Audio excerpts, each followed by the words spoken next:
ស៊ូស៊ីវអញមិនមែនកំពុងសម្រាកនៅពេទ្យទេអីមិនវិញខំរត់ចេញពីពេទ្យមកមើលអញប្រកួតមែនមើលទៅអញពិតជាហ្វេនគាំទ្រស្លាប់រស់មែនណោះ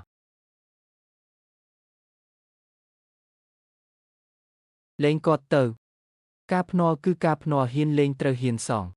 បងប្រុសឯងចាញ់ហើយអញ្ចឹងដៃមួយនឹងត្រូវធ្លាក់មកលើអញខ្ញុំដឹងតែយកអញចេះចុះខ្ញុំសុំប្រកួតជាមួយលោកម្ដងនាងឯងហ្នឹងកុំលេងសាច់ពេកលោកម្ចាស់លូអាចចុះសម្រុងវ័យជាមួយនាងឯងកើតប្រយ័ត្នគេសើចចំអោយណាមិនដែរហ៊ានអត់បើខ្ញុំឈ្នះលោកត្រូវលេងមនុស្សភ្លាមហេនាងឯងឈ្នះចុះបើនាងឯងចាញ់វិញស៊ីវអញឈឺសោះមកទីនេះធ្វើអីឆាប់ទៅវិញទៅរឿងនេះមិនបាច់ឲ្យអញលូកដៃទេលូធានយីជាជើងឯកប្រដាល់ថ្នាក់ជាតិណាបងត្រូវគេដាក់ថ្នាំទៅវ័យមិនឈ្នះឯងជាមនុស្សស្រីគ្មានផ្លូវវ័យឈ្នះគេទេស៊ីវអញស្គុំស្កាំងប៉ុណ្ណឹងមិននឹងអាចវ័យឈ្នះគេទៅអូអញ្ចឹងខ្ញុំចង់សាកមើលម៉ងអ្នកណាដេកដីមិនទាន់ដឹងនៅឡើយទេស៊ីវនាងឯងខូចក្បាលទេដឹងមកទីនេះចង់រកងាប់មែនស៊ីវនាងឯងនិយាយមែនប្រាប់ឲ្យដឹងចុះតាំងពីតូចដល់ធំអញឡើងសង្វៀនមិនដែលស្គាល់ពាក្យថាចាញ់ទេវើយនឹងដោយសារតែលោកមិនទាន់ជួបខ្ញុំនឹងណាជីអានាងនេះលប់មែនយកអញចេះចុះបើឯងចាញ់ត្រូវបន្សល់ជើងមួយសិនទុកគ្រាន់ធ្វើមេរៀនឲ្យដូចបងប្រុសឯងបានគ្មានបញ្ហាកំណត់អញ្ចឹងចុះតែថានាងឯងស្លៀកឈុតនឹងវ័យជាមួយអញមែនអូត្រូវហើយស្រួលត្រឡប់ទៅពេទ្យវិញមិនបាច់បដូរខោអាវនាំពិបាករ៉ាចាត់ការលោកខ្ញុំមិនចាំបាច់បដូរខោអាវទេរកងាប់ហើយស៊ីវ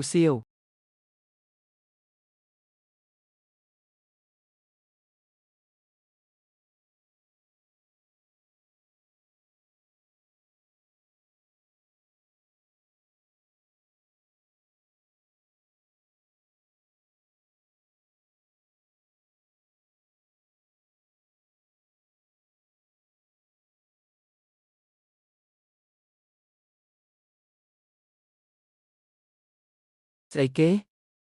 នាងអាចវ័យចំអញបាននាងគ្រាន់តែជានិស្សិតឆ្នាំទី4សោះនឹងសំណាងហើយនាងអត់សូវមានកម្លាំងមួយដៃមិញដូចឲ្យអញ្ចឹងបើមិនអញ្ចឹងខ្មាស់គេញាប់ហើយចប់ហើយខ្ញុំភ្លេចបាត់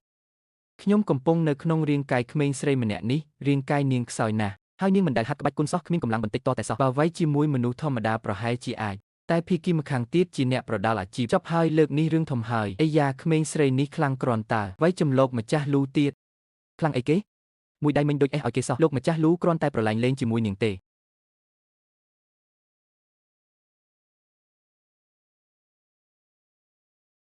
លូធានយីអញស៊ូស្លាប់ជាមួយឯងហើយស៊ូមីងស្វៀនឯងកុំស្រែកទៀតមើលយកពេលនេះទៅគិតរកខ្ចីលុយគេព្យាបាលជំងឺហើយទៅដៃឯងនឹងជើងប្អូនស្រីឯងវិញទៅល្អជាងស៊ីវចង់អួតទៀតទៅ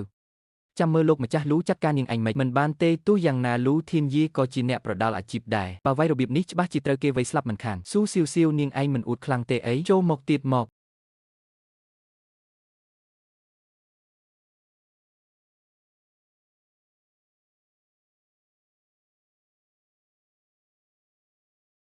ការប្រកួតនេះអស់នៃរលីងហ្មងវាយត្រូវតែម្ខាងអញ្ចឹងនោះក្មេងស្រីនេះមិនស្គាល់ទម្ងន់ខ្លួនឯងសោះមែនតើនេះជាការប្រកួតដ៏គួរឲ្យធុញបំផុតដែលខ្ញុំធ្លាប់មើលគ្មានអីគួរឲ្យចង់តាមដានសោះស៊ីវឥឡូវនាងឯងចុះចាញ់ទៅលុតជង្គង់ចុះហើយថាលោកម្ចាស់លូមួយម៉ាត់មកហើយឯងនឹងបងប្រុសឯងត្រូវធ្វើឆ្កែបម្រើអញចាប់ពីពេលនេះទៅអញនឹងព្រមលើកលែងឲ្យយកសັບទៅខ្ញុំសុកចិត្តស្លាប់ក៏មិនចុះចាញ់ដែរអញ្ចឹងអញនឹងបំពេញបំណងនាងឯង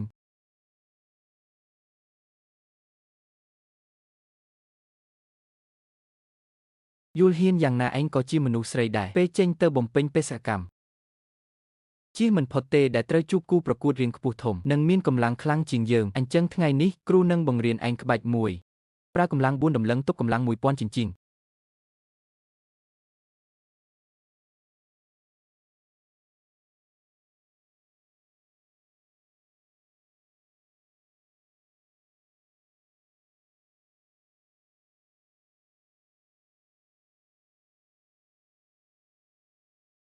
ហាមិនក៏អាចទៅរួចលោកម្ចាស់លូចាញ់ហើយហេក្មេងស្រីនេះចេះក្បាច់នេះទៀតមែនហ្នឹងមើលទៅសាច់រឿងក្រឡាប់ចាស់ហើយសំណាងហើយដែលខ្ញុំមិនទាន់ចេញទៅណាត្រូវហើយស៊ីវវ័យអញ្ចឹងហ្មងវ័យវាអញ្ចឹងហ្មងមិនដែរឥឡូវអ្នកណាត្រូវឲ្យរថយន្តសង្គ្រោះមុន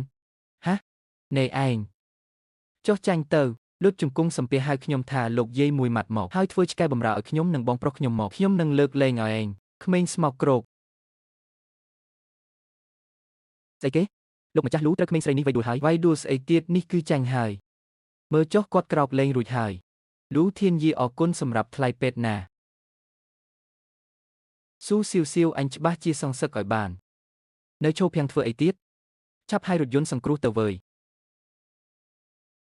ស៊ីវស៊ីវអញនៅជាប្អូនស្រីបងទៀតអត់នេះអញហាត់គុណតាំងពីពេលណាមិនក៏បងមិនដឹងសោះអញ្ចឹងរឿងដែលបងមិនដឹងមានច្រើនណាស់តែលើកក្រោយមិនអាចប្រថុយបែបនេះទៀតទេដឹងអត់នេះមិនមែនជារឿងដែលប្អូនស្រីបងគួរធ្វើទេបងប្រុសបងក៏ឃើញហើយតើអូនមិនអីទេថែមទាំងវ័យឈ្នះគេទៀតផងឈ្នះក៏មិនបានដែរ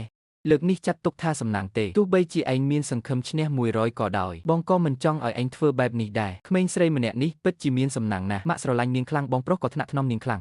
ពីមុនគ្រូតែងតែផ្ដាំថាត្រូវតែរស់ត្រឡប់មកវិញតែនេះជាលើកទី1ហើយដែលបានឬពាក្យថាទោះបីមានសង្ឃឹម100ក៏មិនត្រូវទៅប្រថុយជីវិតដែរណែមើលអីហ្នឹងកុំភាំងពេកតោះបងនាំទៅញ៉ាំអីឆ្ងាញ់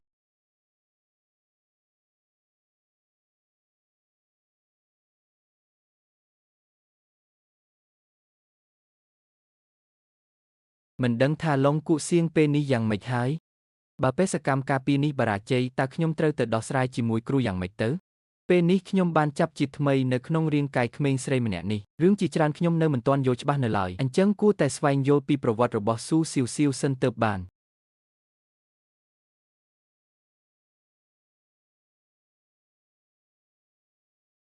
មើលទៅស៊ូស៊ីវស៊ីវតែងតែត្រូវគេធ្វើបាបនៅសាលារៀន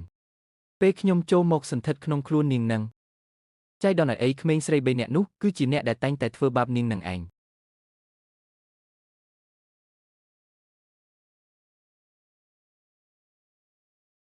ចុះប៉ារបស់នាងវិញមិនក៏មិនដែលឃើញមុខគាត់សោះអញ្ចឹងសាស៊ូស៊ីវស៊ីវនាងឯងចាំតែមើលទៅពេលមកសាលាដឹងតែល្អមើលហើយ